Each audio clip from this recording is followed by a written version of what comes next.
RCB Punjab Kings को फंसाया, KKR ने गुजरात टाइटंस को हराया।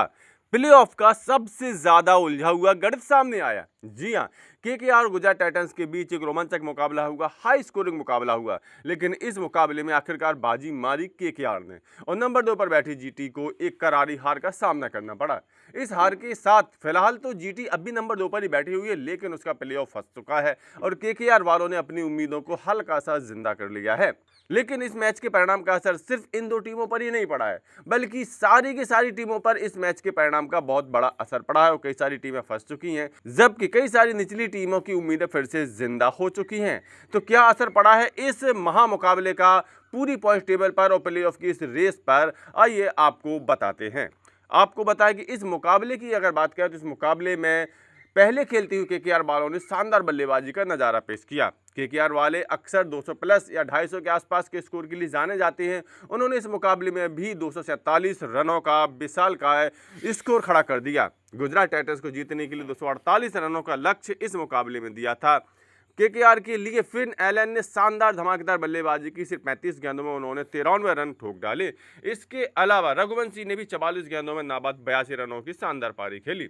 248 रनों के लक्ष्य का पीछा करने उतरी गुजरात टाइटंस की टीम की शुरुआत तो ठीक ठाक रही, लेकिन आखिरकार उसके बल्लेबाज कुल मिलाकर के 20 ओवर में 218 रन ही जुटा सके। गुजरात टाइटंस के लिए कप्तान शुभमन गिल ने जहां 49 गेंदों में 85 रनों की पारी खेली तो जोश बटलर ने 35 गेंदों में 57 रन बनाए। लेकिन आखिरकार गुजरात टाइटंस के बल्लेबाज 29 रनों से इस मुकाबले को गंवा बैठे। इस मुकाबले में हार के साथ ही गुजरात टाइटंस अब उलझ चुकी है, क्योंकि उसके 13 मुकाबले पूरे हो चुके हैं और उसके सिर्फ 16 अंक है, जबकि केकेआर के अभी भी 2 मुकाबले बाकी हैं और उसके कुल मिलाकर के 11 अंक हो चुके हैं। वह 15 अंकों तक पहुंच सकती है। चलिए आपको बताते हैं पॉइंट टेबल के आधार पर कि कौन सी टीमें अभी भी फंसी हुई हैं और कौन सी टीमों की उम्मीदें जिंदा हो चुकी हैं। प्लेऑफ की रेस क्या कुछ कह रही है। देखिए, पॉइंट टेबल पर नजर डालते हैं तो हमें अभी भी आरसीबी टॉप पर और गुजरात नंबर 2 पर नजर आती है। दोनों ही टीमों के 16-16 अंक हैं, लेकिन आरसीबी यहाँ फिलहाल अच्छी पोजीशन में नजर आ रही है, क्योंकि उसके 2 मुकाबले बाकी हैं और ये 20 अंकों तक पहुँच सकते हैं, जबकि जीटी वाले अब अधिकतम 18 अंकों तक ही पहुँच सकते हैं। लेकिन तो तब होगा जब आरसीबी वाले अपने दोनों मुकाबले जीत जाएं या गुजरात टाइटंस अपना आखिरी मुकाबला जीत जाए। लेकिन ऐसा होने वाला नहीं है, क्योंकि अभी निचले पायदानों पर बैठी टीमें लगातार बेहतर प्रदर्शन करती जा रही हैं। नंबर 3 पर बैठी हैदराबाद की टीम 12 मुकाबलों में 14 अंक लिए बैठी है और ये फंसी हुई है। अगर ये अपने दोनों मुकाबले नहीं जीतती है तो 14 अंक पर अटक जाएगी, तब निचली टीमों के लिए मौके बढ़ जाएंगे। ऐसा ही कुछ हाल पंजाब किंग्स का है। हालांकि पंजाब किंग्स सबसे ज़्यादा फंसी हुई है इस समय। शुरुआत में नंबर 1 पर चल रही थी, लेकिन लगातार 5-6 मुकाबले हारने के बाद अब पंजाब ने अपने आप को बहुत बुरी तरह से उलझा लिया है और अगर वो अपने आखिरी दोनों मुकाबले जीत भी जाते हैं तो अधिकतम 17 अंकों तक ही पहुंच पाएंगे। लेकिन उनका अगला ही मुकाबला होने जा रहा है आरसीबी से, जो कि काफ़ी कठिन होने जा रहा है। अगर पंजाब किंग्स अपने आखिरी दोनों मुकाबलों में से एक भी हार जाती है तो वो बाहर हो जाएगी, क्योंकि तब वो अधिकतम 15 तक पहुंच पाएगी। राजस्थान रॉयल कंफर्टेबल स्थिति में है, 11 मुकाबलों में 12 अंक अर्जित कर चुकी है, जबकि उसके 3 मुकाबले बाकी हैं। इन 3 में से वो एक में हार भी जाता है तब भी उस पर ज़्यादा असर नहीं पड़ेगा, 16 अंकों तक वो पहुँच सकती है, अधिकतम तो वो 18 अंकों तक पहुँच सकती है। तो सबसे अच्छी स्थिति में इस समय राजस्थान रॉयल वाले नजर आ रहे हैं। नंबर 6 की बात करें तो चेन्नई सुपर किंग वाले बैठे हैं, इनके 2 मुकाबले बाकी हैं, 12 अंक हो चुके हैं, अधिकतम 16 अंक तक पहुंच सकते हैं, आराम से क्वालिफाई कर सकते हैं।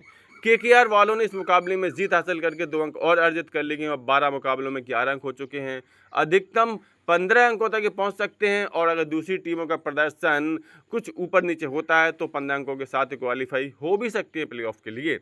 दिल्ली कैपिटल्स की तो हालांकि चांस नहीं है, लेकिन फिर भी अधिकतम 14 अंकों तक पहुंच सकते हैं। और फिर वही बात है, अगर नेट रन रेट इनका अच्छा हो गया और दूसरी टीमें 14-14 अंकों तक ही रुक गई तो निश्चित तौर पर बहुत छोटे से ही लेकिन चांसेज अभी भी डीसी के लिए बन सकते हैं प्लेऑफ के लिए, जबकि एमआई और एलएसजी तो बाहर ही हो चुकी हैं।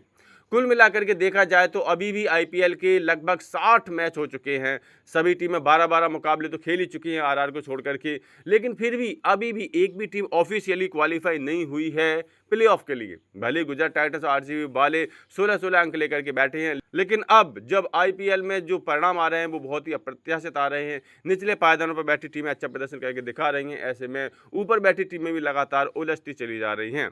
कुल मिलाकर के प्लेऑफ की यह रेस अब अति रोमांचकारी हो चुकी है और अभी भी क्लियर नहीं है कि कौन सी 4 टीमें प्लेऑफ में पहुंचने जा रही हैं। ऐसे में आपने पूरी टेबल देख ली है, पूरा प्लेऑफ का गणित समझ लिया है। आपके हिसाब से कौन सी वो 4 टीमें हैं जो प्लेऑफ में जा सकती हैं? अपनी राय, अपने प्रेडिक्शन कमेंट करके जरूर दें। साथ ही साथ क्रिकेट की सभी खबरों के लिए cricket updates YouTube channel subscribe जरूर कर लें। क्रिकेट अपडेट्स मैच के पहले भी, मैच के बाद भी।